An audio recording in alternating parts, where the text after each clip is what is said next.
Yine uyku apnesiyle ilgili bir tedavi planlayacağız ama önce tanıyı koymamız lazım. Tanıyı nasıl koyuyoruz?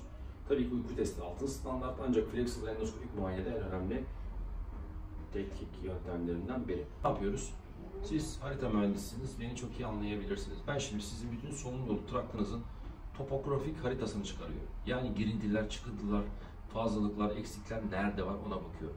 Yani sizin solunum yolunuzdaki tıkanıklığa, obstrüksiyona neden olan kısmı. Burnunuzdan nefes almaya çalışın bakalım. Dil kökü bizim için en dikkat edilmesi gereken yer. Eğer dil kökü problemi varsa hastada CPAP cihazı kullanması esas tedavi protokollerinden biridir.